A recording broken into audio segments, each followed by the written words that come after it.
जिसमें पहला आता है मोड ऑफ इस्टेब्लिशमेंट। अब मोड ऑफ इस्टेब्लिशमेंट का मतलब होता है कैसे इस्टेब्लिश किया जाएगा।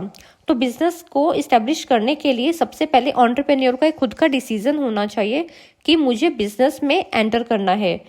उसके बाद थोड़ी बहुत लीगल फॉर्मेलिटीज पूरी करके वो अपना बिजनेस खोल सकता है। प्रोफेशन में एंटर करने के लिए आपको सबसे पहले एक प्रोफेशनल बॉडी का मेंबर होना पड़ेगा और साथ में आपके पास सर्टिफिकेट ऑफ प्रैक्टिस होना चाहिए।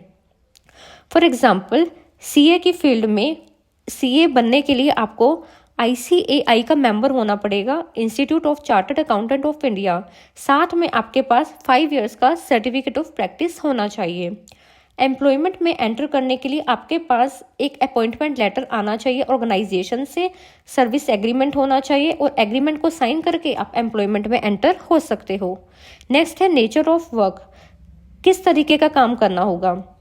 बिजनेस में आप गुड्स एंड सर्विसेज के साथ डील करते हो, प्रोफेशन में आप पर्सनलाइज्ड और एक्सपर्ट सर्विसेज डिलीवर करते हो अपने क्लाइंट्स को, एंड एम्प्लॉयमेंट में आपका जैसा कॉन्ट्रैक्ट होगा, जो भी काम वो आपको ऑफर करेंगे और जो रूल्स होंगे ऑर्गेनाइजेशन के, उसके अकॉर्डिंग आपको काम करना पड़ेगा।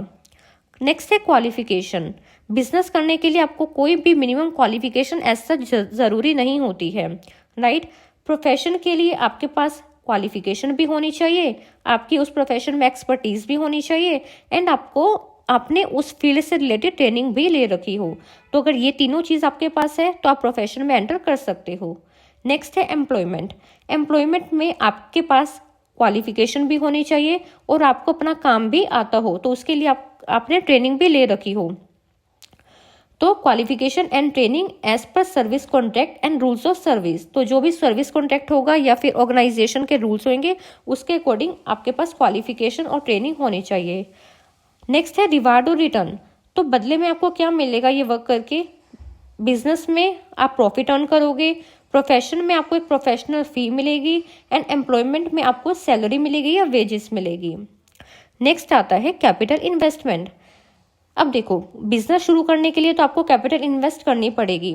अब कैपिटल डिपेंड करती है साइज ऑफ बिजनेस पे। अगर आपके बिजनेस का साइज स्मॉल है तो small amount of capital enough है, लेकिन अगर आप बिजनेस का साइज लार्ज रखना चाहते हो तो आपको उस हिसाब से लार्ज कैपिटल इन्वेस्ट करनी होगी। प्रोफेशन के अंदर एक लिमिटेड कैपिटल जो है ज़रूरी होती है उसको इस्टेब्लिश करने के लिए, और एम्प्लॉयमेंट में किसी भी तरह की कैपिटल इन्वेस्ट नहीं करनी होती है। इसमें आपको बस एक प्लेटफॉर्म चाहिए, एंड जो भी जॉब आपको ऑफर करी जाएगी वो जॉब आपको करनी होगी। नेक्स्ट आता है रिस्क। अब बिजनेस के अंदर जो होते हैं प्रॉफिट अनसर्टेन होते हैं। आज हो सकता है कि आपको ज़्यादा प्रॉफिट हो बट फ्यूचर में आप वो प्रॉफिट मेंटेन ना कर पाओ, ठीक है। तो प्रॉफिट जो होते हैं बिजनेस में वो अनसर्टेन होते हैं, इरेगुलर होते हैं।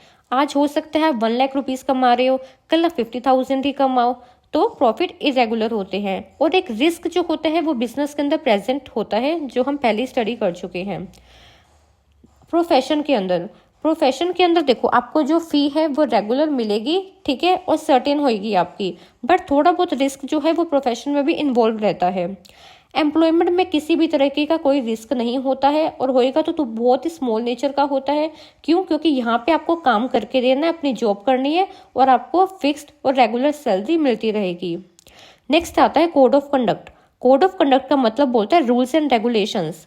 जिस फील्ड में आप जा रहे हो, चाहे आप बिजनेस में जाओ, प्रोफेशन में जाओ या एम्प्लॉयमेंट में जाओ, वहाँ के क्या रूल्स एंड रेगुलेशंस होते हैं। अब देखो, बिजनेस में एज सच कोई कोड ऑफ कंडक्ट जो है प्रिस्क्राइब नहीं कर रखा है, जबकि हम प्रोफेशन की बात करें तो प्रोफेशनल कोड ऑफ कंडक्ट जो है आपको फॉलो करने होते हैं। हर एक प्रोफेशन के अपने कुछ कोड्स ऑफ कंडक्ट होते हैं, रूल्स एंड रेगुलेशंस होते हैं जो आपको फॉलो करने होते हैं। एम्प्लॉयमेंट में norms of behaviour laid down by the employer are to be followed.